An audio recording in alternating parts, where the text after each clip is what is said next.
আসসালামু আলাইকুম। বিসমিল্লাহ সাল্লাতু ওয়াসসালামু আলা রাসূলিল্লাহ। আমি সাজিদ। প্রতিবারের মতোই আমরা এবার আয়োজন করতেছি গ্রিনকন হ্যাকাথন।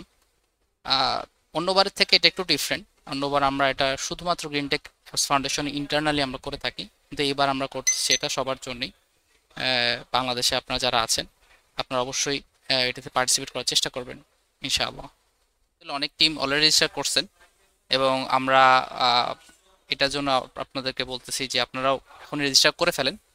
তো আপনারা অলরেডি হয়তো দেখছেন এই প্রোগ্রামটা সম্পর্কে। তো আমি এখন বলবো যে আসলে কেন বা এই প্রোগ্রামে আমাদের অংশগ্রহণ করার উদ্দেশ্য কি হওয়া উচিত, আহ, এবং ওই দিনটা কেমন হবে, হ্যাকাথনের দিনটা আমরা কি কি করব, কি কি করলে আসলে আপনারা এইখানে ভালো করতে পারবেন আমাদের গত বছরের অভিজ্ঞতা থেকে, গত কয়েক বছরের, এবং কি কি জিনিস অ্যাভয়েড করা আপনাদের জন্য ভালো হবে আর কি। তো শুরু করা যাক। তো আমাদের প্রোগ্রামটা আপনারা তো দেখছেন যে আসলে উদ্দেশ্যটা কি, টেক ফর দ্য উম্মা। তো আমরা আসলে উম্মা ওয়ান বডি। তো গ্রিন টেক অ্যাপস ফাউন্ডেশন আমাদের শুরু একটা মূল উদ্দেশ্য হলো মানুষকে আল্লাহর কাছে নিয়ে আসা। তো সেই উদ্দেশ্য থেকে আমরা প্রতি বছর এই হ্যাকাথনগুলো অ্যারেঞ্জ করে থাকি। প্রতি বছর এক এক বছর আমাদের এক রকম থিম থাকে। গত বছর আমাদের থিম ছিল সিরা কেন্দ্রিক, এই বছর আমাদের থিম হলো উম্মা কেন্দ্রিক। আমরা দেখলাম উম্মা আহ, অনেক বছর ধরেই, অনেক দিন ধরেই খুব কষ্টের মধ্যে যাচ্ছে, এবং আমাদের আসলে করণীয় খুব বেশি কিছু আমরা দেখি না নিজের কাছে। তো সেই মোটিভেশন থেকেই চিন্তা করা যে আহ, আমাদের যে স্কিল আছে, আমাদের যেই অ্যাবিলিটি আছে, সেটা দিয়ে কিছু না করার চেষ্টা করা, অ্যাটলিস্ট আল্লাহ সুবহানাহু কাছে দেখানো যে আমি এতটুকু চেষ্টা করছি আমার হাতের এতটুকু ক্ষমতার মধ্যে থেকে। সেই উদ্দেশ্য থেকে আমাদের এই থিমটা সিলেক্ট করা। তো যে কোনো কাজের উদ্দেশ্যে আসলে আমাদের হওয়া উচিত আল্লাহ সুবহানাহু ওয়া তাআলাকে সন্তুষ্ট করা। সেজন্য আমরা আমাদের নিয়তটাকে উদ্দেশ্য করব। আমাদের নিয়তটা চ্যাম্পিয়ন হওয়া না, আমাদের নিয়তটা হ্যাকাথন জিতা না। আমাদের প্রথম নিয়ত এটা হওয়া উচিত না যে আমি এখান থেকে ক্যারিয়ারে অনেক স্কিল ডেভেলপমেন্ট করব। এবং যেহেতু এটা একটা দিনই মোটিভেশন আছে, আমাদের প্রথম নিয়ত হওয়া উচিত আল্লাহ সুবহানাহু ওয়া তাআলাকে সন্তুষ্ট করা, অ্যাটলিস্ট কিছু না কিছু দিনের জন্য স্যাক্রিফাইস করার মেন্টালিটি রাখা। দ্বিতীয়ত আসলে এখান থেকে আমি একটা হ্যান্ডস অন এক্সপিরিয়েন্স পাবো, একটা প্রোডাক্ট প্রসেস শুরু থেকে শুরু করে, আইডিয়েশন থেকে শুরু করে পিচিং পর্যন্ত, এবং এই একটা প্রোডাক্টের ফিজিবিলিটি, ডিজায়ারেবিলিটি, সেগুলো নিয়ে চিন্তা করা, এবং ভায়াবিলিটি, সেটা নিয়ে চিন্তা করা, সেটা আমার এক্সপিরিয়েন্স হবে। এবং এটার সাথে সাথে আমরা বিভিন্ন মেন্টর বা এক্সপার্ট যারা থাকবে তাদের কাছ থেকে আমরা কিন্তু ভালো একটা ফিডব্যাক পাবো আমাদের কাজের, আমাদের প্রসেসে। সো এটা ইনশাল্লাহ আমাদের কাজে লাগবে। এবং অ্যাট দ্য সেম টাইম আমরা যে 24 ঘন্টা হ্যাকাথন করতেছি, তো এই হ্যাকাথনটা আমাদেরকে পুশ করতে শিখাবে যে আমরা নিজেদেরকে যেন পুশ করতে পারি, নিজেদের স্কিল সেটটাকে যেন সর্বোচ্চ কাজে লাগাইতে পারি। তো সেটা আমাদের জন্য একটা চ্যালেঞ্জ হবে ইনশাল্লাহ। এটা আমাদের পরবর্তী বিভিন্ন কাজে, আমাদের প্র্যাকটিক্যাল, আমাদের প্রফেশনাল লাইফ হোক, আমাদের জীবনের অন্যান্য কাজে হোক, দিনই মেহনত হোক, সেটা আমাদেরকে কাজে লাগাবে ইনশাআল্লাহ।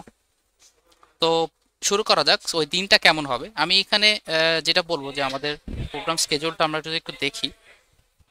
আমাদের আজকে লাস্ট 19 তারিখ রাত্র 12টার সময় আমাদের টিম সাবমিশনের শেষ দিন। এরপর আমরা যেটা করব যে আপনাদেরকে জানানো হবে যে স্ট্রিমগুলো সিলেক্টেড হয়েছে। আলহামদুলিল্লাহ অনেকগুলো টিমই অ্যাপ্লিকেশন করে ফেলছেন। আশা করছি আপনারা তাড়াতাড়ি অ্যাপ্লিকেশন করবেন। আমাদের মেইন ইভেন্ট শুরু হবে হলো 3 তারিখ সকাল 9টা থেকে। তো আমরা সকাল 9টার সময় আমরা ইন্ট্রোডাকশন থাকবে কিছু, আমরা এটা নিয়ে কথাবার্তা বলবো। আমাদের সম্মানিত উপস্থিত যে গেস্টরা থাকবেন কিছু কথা বলবেন খুব শর্ট। তারপর আমরা 10টা থেকে 12টার সময়, এই 2 ঘন্টার সময় আমরা ছোট পিচ করব। প্রতিটা টিম 5 মিনিট সময় করে তাদের একটা আইডিয়াটাকে পিচ করবে যে এই করতে চাচ্ছি। হয়তো 2-3টা স্লাইডস থাকতে পারে, আপনারা এভাবে চিন্তা করেন, স্লাইডস থাকলে ভালো। এবং 12টা 1 মিনিট থেকে অফিসিয়াল স্টার্ট টাইম শুরু হবে হ্যাকাথনে। তো আপনার সেই 12টা থেকে শুরু করে কাজ শুরু করে দেবেন। আহ, ওই দিন অবশ্যই আমাদের প্রেয়ার ব্রেক এবং লাঞ্চ ব্রেক থাকতেছে। আহ, এবং যেটা হবে যে আমরা টিমগুলোকে, প্রতিটা টিমের সাথে একজন একজন করে স্পেশালিস্ট মেন্টর আমরা সেট করে দিব, যিনি আপনাদেরকে গাইড করবেন কাজের ব্যাপারে, আপনাদেরকে হেল্প করবেন, আপনাদের বিভিন্ন কোয়েশ্চেন আনসার দিবেন। তো এবং আমরা যেটা রাখছি ইচ্ছা করে যে কয়েকটা সেশন আমরা রাখার চেষ্টা করছি, basically engineering related, tech related, একটা প্রোডাক্ট রিলেটেড, একটা মার্কেটিং রিলেটেড টপিকে। এখানে আমাদের বিভিন্ন এক্সপার্টসরা কিছু কথা শেয়ার করবেন, সেটা আপনারা আপনাদের কাজের মাঝখানে শুনতেও পারেন, মানে পার্টিসিপেট করতেও পারেন। আবার আপনি যদি মনে করেন যে আপনি কাজ করছেন, সেক্ষেত্রে এক সাইডে আপনি আপনার টেবিল ডেস্কে বা আপনার জায়গাটায় কাজ করতে পারেন। তো এবং ওই দিন যেটা হবে যে আমরা অবশ্যই লাঞ্চ ডিনার, এবং আমরা এক্সপেক্ট করব যে আপনারা ওখানে, আমরা অ্যাট এ স্টেজ হয় হ্যাকাথনগুলো, যে আপনারা সেই রাত্রেও স্টে করবেন, করে পরের দিন সকাল 12টা পর্যন্ত আপনাদের কাজ থাকবে। তো এই সময়টা আপনারা যেটা করবেন যে আপনারা আইডিয়েশন নিয়ে ডিসকাস করবেন, চিন্তা করবেন, এবং নিজেদের মধ্যে আলোচনা করবেন, মেন্টরের সাথে পরামর্শ করবেন, আহ, আপনাদের কাজগুলো ডেভেলপ করার চেষ্টা করবেন, এবং শেষে যেটা করবেন এটা প্রেজেন্টেশন বানাবেন। তো প্রেজেন্টেশন বানানোর 12টা পর্যন্ত কাজ শেষ করার পরে আপনি 12:30 পর্যন্ত সময় পাবেন শুধু প্রেজেন্টেশনটা কাজ করার জন্য। তারপর যেহেতু জুমার দিন, তো আমরা একটা জুমার জন্য এবং লাঞ্চের জন্য একটা ব্রেক থাকবে, এবং ফাইনালি 2:30 থেকে 5টা পর্যন্ত এবং পরবর্তী মাগরিব পর্যন্ত আমাদের ফাইনাল প্রেজেন্টেশনসগুলো হবে। প্রেজেন্টেশনের জন্য আপনারা 20 মিনিট সময় থাকতেছে। এটা একটু মাথায় রাখবেন যে এটা কিন্তু কোশ্চেন আনসার সহ, সো আপনার প্রেজেন্টেশন ইটসেলফ যদি 20 মিনিট হয়, তাহলে কিন্তু কোশ্চেন আনসারের সময় থাকতেছে না।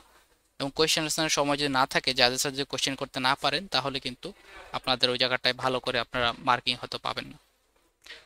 পরবর্তী শেষে 7টার সময় পরের দিন মানে শুক্রবার 7টা থেকে 8:45 পর্যন্ত আমরা আমাদের আমাদের গ্রিন টেকের কিছু অ্যাওয়ার্ড সেরিমনি হবে অল্প ছোট করে, এবং জাজেসরা ইন দ্য মিন টাইম আপনাদের জিনিসগুলো অ্যাসেস করবেন, জাজ করবেন, এবং 8:45 থেকে 8:30টার সময় আমাদের ফাইনাল হ্যাকাথনের অ্যাওয়ার্ড অ্যানাউন্সমেন্টটা হয়ে যাবে ইনশাআল্লাহ, এবং আমরা নামাজের পরে এটা ক্লোজ করে দেবো আলহামদুলিল্লাহ।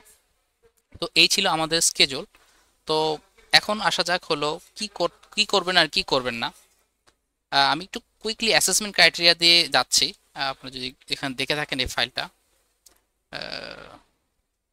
আমি আপনাদেরকে দেখাচ্ছি যে আমাদের অ্যাসেসমেন্ট ক্রাইটেরিয়া কি কি আছে। সো 1 নম্বরে হলো কনসেপ্ট, যে আপনি যে আইডিয়াটা দিচ্ছেন, আপনি যে প্রপোজালটা দিচ্ছেন, মানে how well does it fit with the theme. আপনি যে প্রবলেমটা সলভ করতে যাচ্ছেন, পার্টিকুলার কোন প্রবলেমটা সলভ করছেন, এবং সেটার জন্য সলিউশনটা কতটুকু ইফেক্টিভ। সো সেই জিনিসটা হলো 1 নাম্বার অ্যাসেসমেন্ট ক্রাইটেরিয়া। 2 নাম্বারটা হলো ইউজিবিলিটি অ্যান্ড ইউজার এক্সপিরিয়েন্স। এটা খুবই ইম্পর্টেন্ট। আপনি যে প্রোডাক্টটা বা সলিউশনটা প্রপোজ করতেছেন, how useful will it be, UX wise কতটুকু এটা ভালো। এটা পারফেক্ট হওয়া লাগবে না, বা আপনার জন্য একদম 100% পিক্সেল পারফেক্ট ইউআই ডিজাইন করতে হবে না, বাট এটা আপনি চিন্তা করছেন নাকি যে আপনার পার্টিকুলার যেই চার্টস প্রবলেমটা সলভ করতেছেন তার জন্য কত ইউজফুল এটা হবে, তার এক্সপিরিয়েন্সটা কত ভালো হবে। এটা 2 নাম্বার। 3 নাম্বারটা হলো ফিজিবিলিটি, যে আপনি যে সলিউশনটা প্রপোজ করছেন, সো সেটার বাজেট কত হবে, সেটা কি আমার $1 মিলিয়ন খরচ হবে, নাকি $1,000 দিয়ে করতে পারবো, কথার কথা।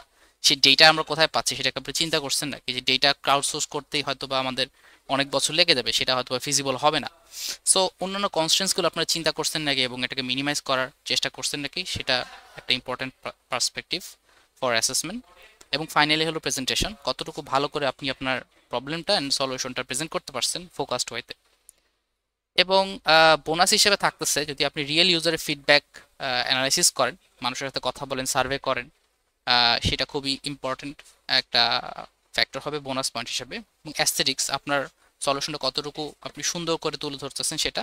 এবং রেডনেস ফর প্রোডাকশন, যদিও আমরা বলতেছি এটা একটা এমভিপি ডেভেলপ করবেন, যে এটা কোনো একটা ফাইনাল প্রোডাক্ট হবে না, ইভেন এখানে কোড থাকতে হবে এরকম না, আপনার জাস্ট প্রোটোটাইপ থাকলেই হচ্ছে হাই ফিডিলিটি প্রোটোটাইপ।